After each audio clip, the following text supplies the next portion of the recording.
आपकी जिंदगी में इस तरह के हमलों से मुकाबला करने की क्षमता बहुत बहुत ज्यादा बढ़ जाएगी। आपको पानी का बहुत ज्यादा ख्याल रखना चाहिए क्योंकि ये आप में 72% है। अगर आप ऐसा करते हैं तो आप देखेंगे कि आपकी आधी हेल्थ प्रॉब्लम्स कम से कम 50% 6 हफ्तों में दूर हो जाएंगी।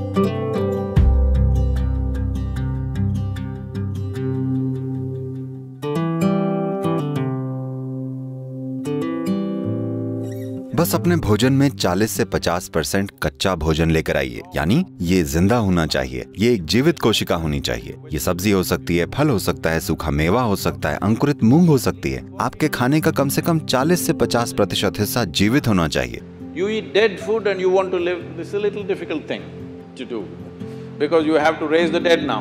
आप मरा हुआ खाना खाते हैं और जीना चाहते हैं, ये थोड़ा मुश्किल काम है क्योंकि अब आपको एक मुर्दे को जिंदा करना है। जब आप खाना पकाते हैं, भोजन को पचाने के लिए सभी जरूरी पाचन सामग्रियां सिर्फ शरीर में ही नहीं होती हैं, भोजन में भी ये एंजाइम्स होते हैं। जब आप खाना पकाते हैं तब आप इन एंजाइमों को काफी हद तक नष्ट कर देते हैं। जब आप बिना एंजाइम वाला खाना खाते हैं तब शरीर को वो हिस्सा फिर से बनाने के लिए मेहनत करनी पड़ती है जो नष्ट हो गया है, और तभी खाना पच पाता है। आमतौर पर खाने के 1-1.5 घंटे बाद ऐसा भोजन आपकी ऊर्जा को कम कर देता है। इसके बाद धीरे धीरे ये ठीक हो जाता है। आपने इस पर ध्यान दिया है?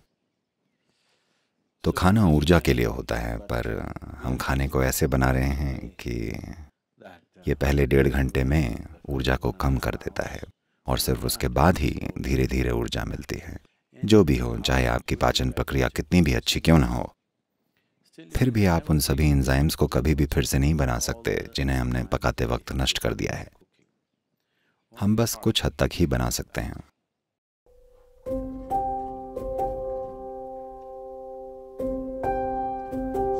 एक सरल काम यह हो सकता है कि आप बस नहा लें। हमेशा सोने से पहले स्नान कर लीजिए, इससे बहुत फर्क पड़ेगा।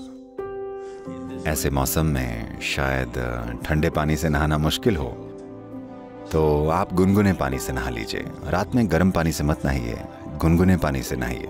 ये आपको सचेत बना देता है। तो आपको लगेगा अरे मुझे नींद नहीं आएगी। कोई फर्क नहीं पड़ता, आप 15-20 मिनट या आधे घंटे बाद सोएंगे, लेकिन आप अच्छे से सोएंगे क्योंकि इससे कुछ चीजें दूर हो जाएंगी। जब आप नहाते हैं तब आप सिर्फ त्वचा की गंदगी ही नहीं हटा रहे होते हैं। आपने गौर किया है, अगर आप बड़ी टेंशन या चिंता में हो या चाहे जो हो, आप बस नहाकर बाहर निकलें और ऐसा लगता है जैसे आपके सिर से एक बोझ हट गया है। क्या आपने इस पर ध्यान नहीं दिया है? तो बात सिर्फ त्वचा को धोने की नहीं है। जब आपके शरीर पर पानी बहता है तब बहुत सारी चीजें होती हैं। नहाना एक बड़ी ही प्राथमिक भूत शुद्धि है क्योंकि आपके शरीर का 70% से ज्यादा हिस्सा असल में पानी है। अगर आप इसके ऊपर पानी डालें तो एक तरह का शुद्धिकरण होता है जो कि त्वचा की सफाई से कहीं ज्यादा है।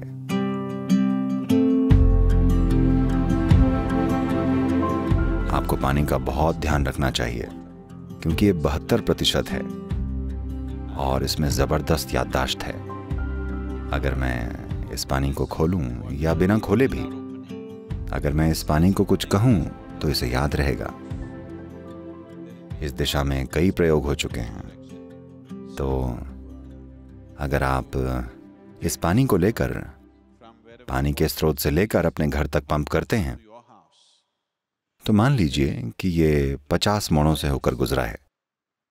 जबरदस्ती बलपूर्वक पंप किया गया है, जो कि आजकल किया ही जाता है, और आप 12वीं मंजिल पर रहते हैं, इसलिए और ऊपर की ओर पंप किया गया है। Now they are saying if it goes through 50 bends, about 60% of the water has turned poisonous. अब वो कह रहे हैं कि अगर पानी 50 मोड़ों से गुजरता है तो करीब 60% पानी जहरीला हो जाता है। अगर आप नल से बाहर आते ही तुरंत इसे पी लें तो ये आपके सिस्टम में जहर का काम करेगा। अगर आप इसे लेकर कुछ समय के लिए रख लें तो ये फिर अपने आप पहले जैसा हो जाएगा, क्योंकि ये जहर रासायनिक नहीं है, ये अणुओं के स्तर पर है। अणुओं के स्तर पर बदलाव हुए हैं, कोई रासायनिक बदलाव नहीं हो रहा है। इसीलिए हमारी परंपरा में आपकी दादी आपसे हमेशा कहती थी, आपको हमेशा पानी भर कर रखना चाहिए। इसको रात भर घर में अच्छे से साफ किए हुए बर्तन में रखना चाहिए। उस पर विभूति और कुमकुम लगानी चाहिए। एक फूल होना चाहिए, हाँ या ना? पारंपरिक घरों में आपको उसे सिर्फ अगले दिन सुबह ही पीना होता है, न कि जैसे ही ये घर में आए। आप इसे नहीं पीते क्योंकि इसमें हर तरह की यादें होती हैं। बहुत ही ज्यादा पारंपरिक घरों में लोग हर रोज पानी के बर्तन की पूजा करते हैं। Yes? और आप पानी को आते ही नहीं पीने लग जाते। आप उसे रखते हैं, उसे खुद को पहले जैसा बनने के लिए पर्याप्त समय देते हैं, ताकि जो कुछ भी उसने इकट्ठा किया है वो चला जाए और वो पानी पीने के लायक हो जाए। पानी का आपको ध्यान रखना चाहिए, क्योंकि ये 72% है। ये फर्स्ट क्लास है, समझे? पासिंग मार्क्स से भी ज्यादा है।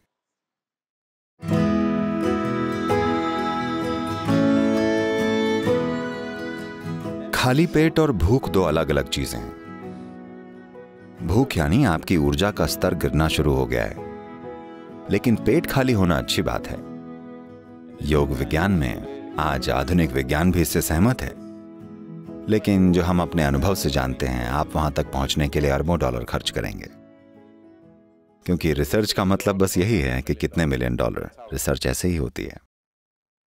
आपका शरीर और आपका दिमाग सबसे अच्छा काम तभी करते हैं जब आपका पेट खाली हो। इसलिए हम हमेशा ये पक्का करते हैं कि हम कुछ इस तरह से खाएं कि हम जितना भी खाएं, हमारा पेट हमेशा ज्यादा से ज्यादा 2 से 2.5 घंटे में खाली हो जाए।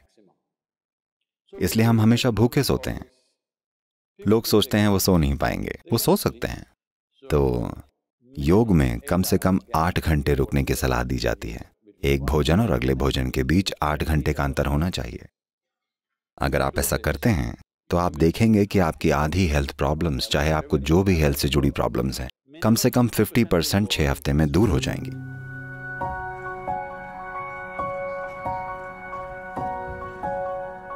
ज्यादातर लोग उनका मिट्टी से संबंध केवल मरने के बाद बढ़ा पाते हैं,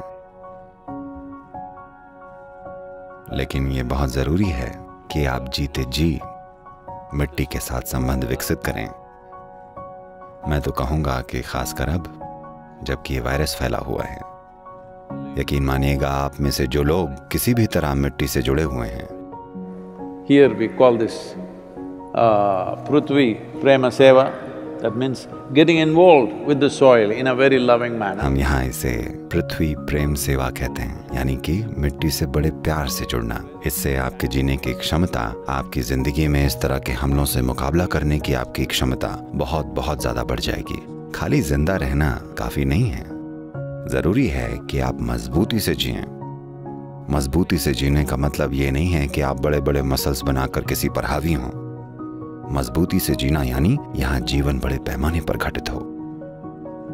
इसके लिए आपको एक ऐसा शरीर चाहिए जो पूरी धरती को अपना ही एक हिस्सा माने, जो कि ये है।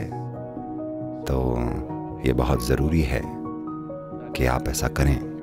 आप सभी जो यहाँ ईशा योग केंद्र में हैं, हम आपके लिए कुछ प्रक्रियाएं स्थापित करेंगे ताकि कम से कम 3 दिन में एक बार आप सभी के हाथ और पैर मिट्टी में हों।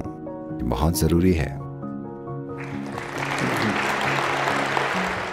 और आप लोग जहां भी हैं, अगर आपके पास एक छोटा सा बगीचा है, या आप वॉलंटियर बनकर किसी और के बगीचे में काम कीजिए, यकीन मानिए, हाँ, उन्हें मुफ्त का मजदूर मिलेगा, लेकिन ये मत सोचिएगा कि उन्हें ज्यादा फायदा है। आप बहुत ज्यादा फायदे में हैं, क्योंकि अगर आप मिट्टी से जुड़े होंगे तो आप पर इसका जबरदस्त असर होगा। आपके भौतिक शरीर के काम करने का तरीका बदल जाएगा। अपने हाथ मिट्टी में डालिए, ये बहुत महत्वपूर्ण है। नहीं तो आप में से जो लोग बहुत ज्यादा ही अमीर हैं पर काम करते हुए दिखना नहीं चाहते, क्योंकि इससे आपकी अमीरी की इमेज बिगड़ जाएगी, आप मिट्टी से स्नान कर सकते हैं। हाँ, ये भी एक तरीका है।